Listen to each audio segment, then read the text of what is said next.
Tenía 61 años cuando mi esposo decidió que nuestro matrimonio de 35 años valía menos que una copa de champán barato. Era Nochebuena. La mesa estaba puesta.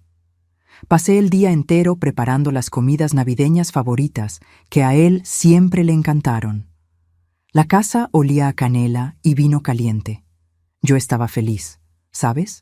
De esa manera sencilla de quien cree que la vida está en su lugar. Los hijos vendrían al día siguiente con los nietos, y esa noche seríamos solo nosotros dos, como en los viejos tiempos. Cuando nos sentamos a la mesa, él estaba raro.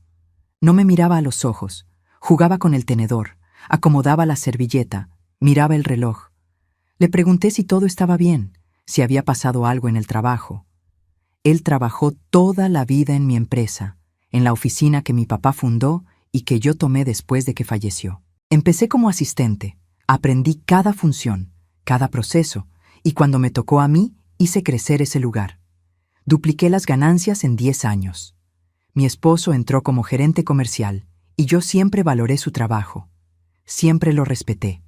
Siempre pensé que éramos un equipo. Él llenó su copa de vino, la levantó en el aire con una sonrisa extraña, y dijo que tenía un regalo de Navidad para mí. Mi corazón hasta se aceleró de la emoción. Esa tontería de esposa que todavía cree en el romance después de tantos años. Entonces soltó las palabras, una tras otra, sin prisa, sin remordimiento.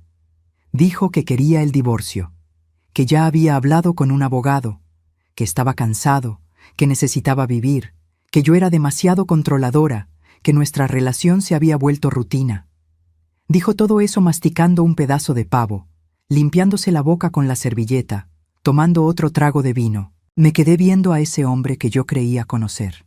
35 años, 35 Navidades, 3 hijos criados juntos, noches en vela cuando los niños se enfermaban, cuentas divididas, sueños compartidos, desayuno todos los días en la misma mesa. Y él estaba ahí, tranquilo, como si estuviera comentando sobre el clima. Sentí algo subir por mi garganta. Rabia, humillación y una tristeza tan grande que parecía no caber dentro de mí. Pero no lloré. No le iba a dar ese gusto. Dejé los cubiertos con cuidado y dejé que se formara una sonrisa en mi cara. Una sonrisa tranquila, de esas que aprendí a usar en las juntas de negocios cuando alguien intentaba pasarse de listo conmigo. Lo miré bien a los ojos y le dije que yo también tenía un regalo de Navidad, que estaba despedido. Su expresión cambió al instante. La sonrisa desapareció, el ceño se frunció, y por primera vez en esa noche realmente me miró. Dijo que solo quería el divorcio, que todavía tenía derecho a mantenerse en la oficina, porque también era suya. Preguntó si estaba hablando en serio, si eso era una broma de mal gusto, si había perdido la cabeza. Le expliqué con toda la paciencia del mundo que no, que estaba perfectamente lúcida, que si él quería romper nuestro matrimonio, nuestro acuerdo, nuestra sociedad de vida, entonces ya no tenía sentido que siguiera trabajando en mi empresa. Así de simple. Empezó a hablar fuerte. Dijo que yo no podía hacer eso, que él tenía derechos, que llevaba años trabajando ahí. Y yo estuve de acuerdo. Dije que sí, que tenía todos los derechos laborales garantizados, que recibiría todo como debía ser, todas las prestaciones de ley, pero que a partir de ese momento ya no pisaría la oficina. Él no se lo esperaba. Creo que imaginó que yo iba a rogar, llorar, abrazarme de sus piernas pidiendo una segunda oportunidad, que iba a aceptar callada, tragar la humillación y seguir fingiendo que todo estaba bien mientras él rehacía su vida con alguna mujer más joven, más bonita, más interesante, porque era obvio que había otra. Nadie pide el divorcio en Nochebuena sin tener a alguien esperando del otro lado. Yo no soy tonta. Me di cuenta de las señales que ignoré durante meses. El celular siempre volteado hacia abajo, los retrasos, el perfume diferente en la camisa, las juntas que se extendían hasta muy tarde. Vi todo, registré todo, pero elegí creer que estaba equivocada, que mi esposo jamás me haría eso, que nuestro matrimonio significaba algo.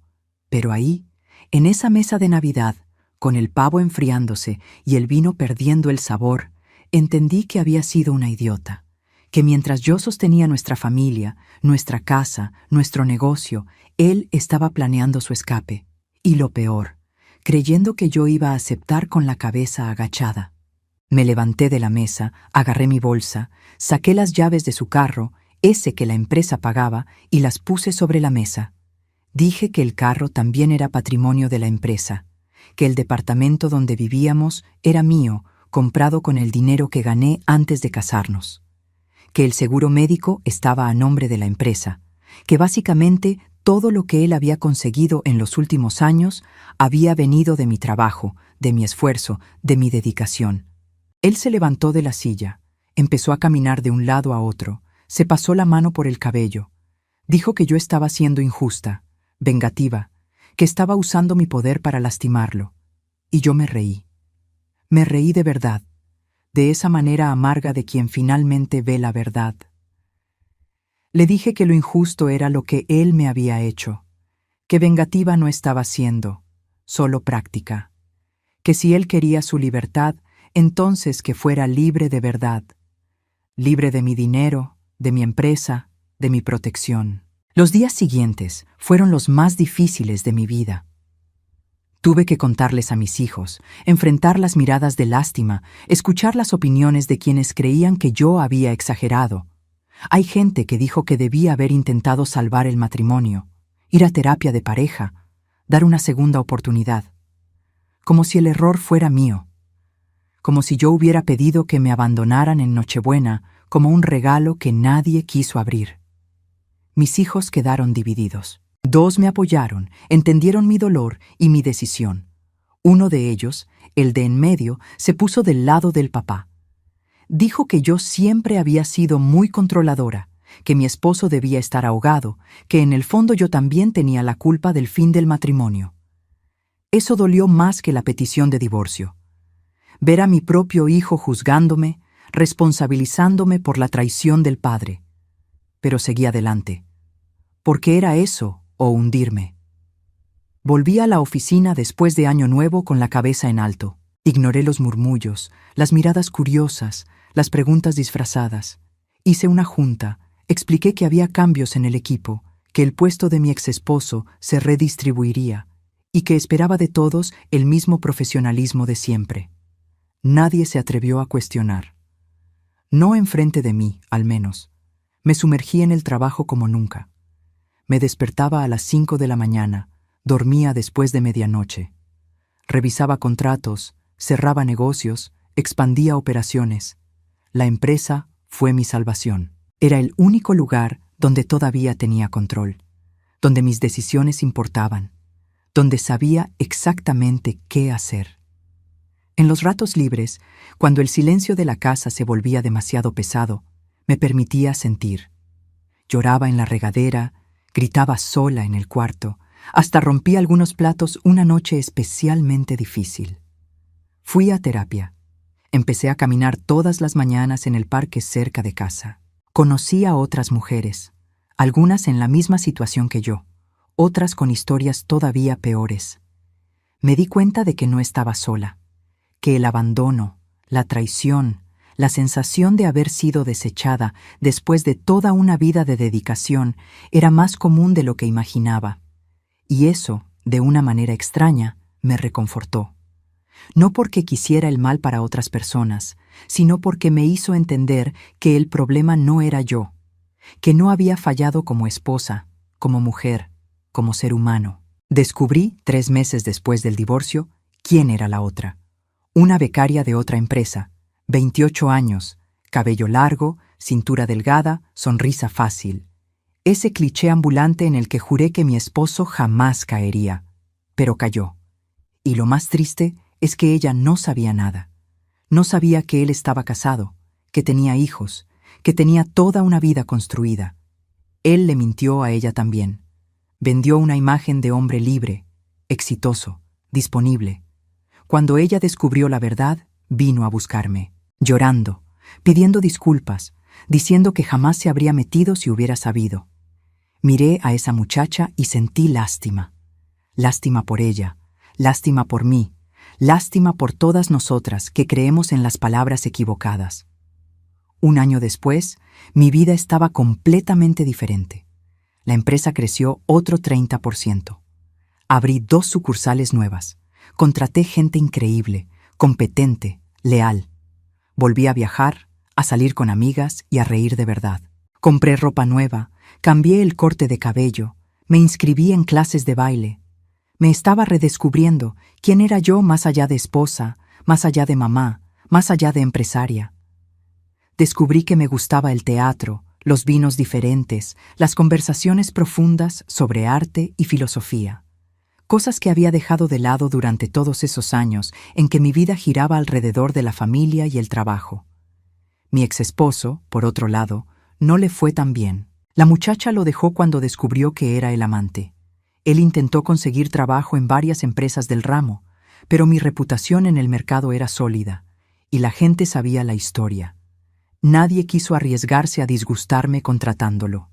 No porque yo haya esparcido nada, no necesité hacerlo. La verdad se esparció sola. Escuché que está viviendo en un departamento chiquito, trabajando como consultor independiente, ganando una fracción de lo que ganaba antes. No siento placer en eso. No siento rabia. No siento que fue venganza. Solo siento un vacío extraño, como si esa persona que amé durante 35 años nunca hubiera existido realmente. Mis nietos me llaman abuela guerrera. Dicen que soy inspiración, que soy fuerte, que soy ejemplo. Pero en el fondo, yo sé la verdad. No soy fuerte. Fui destruida y tuve que reconstruirme pieza por pieza, día tras día, decisión tras decisión. La fuerza no estaba en mí desde siempre. Se construyó en el dolor, en la decepción, en la necesidad de sobrevivir cuando todo se derrumbó. Y tal vez eso es lo que quiero que entiendan. Que no necesitamos ser fuertes todo el tiempo, que podemos quebrarnos, podemos llorar, podemos sentir rabia y tristeza y desesperación. Pero después, cuando baje el polvo, tenemos que hacer una elección, quedarnos en el suelo o levantarnos. Yo elegí levantarme. No porque sea especial, no porque sea mejor que nadie, sino porque me di cuenta de que la vida que había construido no dependía de él. Dependía de mí, de mi trabajo, de mi determinación, de mis decisiones. Él se fue y se llevó muchas cosas. Se llevó mi confianza, mi inocencia, mi creencia en el amor eterno. Pero no se llevó mi dignidad. No se llevó mi capacidad de volver a empezar. No se llevó quien realmente soy. Y hoy, cuando me veo en el espejo, veo a una mujer que sobrevivió, que aprendió, que se liberó de un matrimonio que ya estaba muerto desde hacía mucho tiempo, pero que nadie tenía el valor de enterrar. Mi regalo de Navidad ese año fue la verdad. Y la verdad, por más dolorosa que sea, siempre libera.